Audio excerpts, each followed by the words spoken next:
Atelier en classe de SECPA. Les élèves de 3e s'activent à scier, découper, poncer, limer des morceaux de palettes de récupération. Bonjour, Estelle Frances.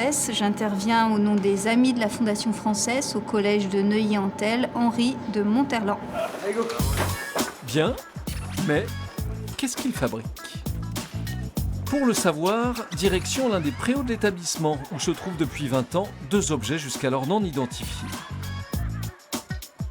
Vous avez le droit de la toucher, hein. Elle ne bougera pas. Qui va la toucher? Dis-nous un petit peu là.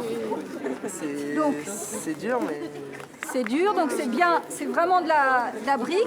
2 œuvres réalisées par des sculpteurs de la région, à côté desquels les élèves passaient sans trop savoir. Je pensais que c'était juste une décoration comme ça. Du coup, moi, je ne pensais pas que c'était une œuvre d'art. Des sculptures auxquelles Estelle Frances a redonné toute une histoire. Donc cette œuvre est inspirée des techniques d'origami, des cocottes en papier aussi, naturellement, tout simplement en fait, je pense. Et pour nous, c'est le moyen de partir sur les cocottes et de faire le lien historique avec Henri de Monterland aussi. Et donc, Henri de Monterland dans tout ça ?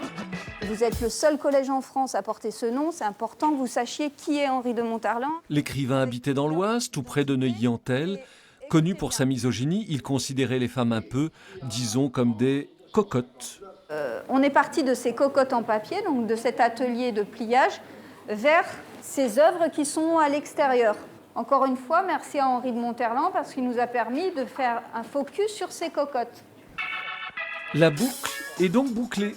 Et les élèves de la SECPA alors, qu'est-ce qu'ils fabriquent ? Eh bien du mobilier inspiré de toute cette histoire, chaises, tables basses, tabourets qui vont faire vivre la cour intérieure du collège. Sur chaque projet, il y a une partie théorique et une partie pratique pour les conduire vers une production. Et la production, là, c'était cet espace lié aux œuvres du 1% artistique, les cocottes.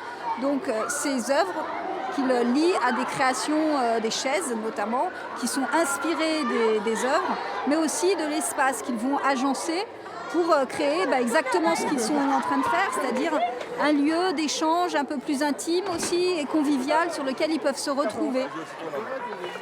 Les chaises, elles doivent rester ici. Ils vont rester ici après, on va les peindre pour l'appui, pour le tout.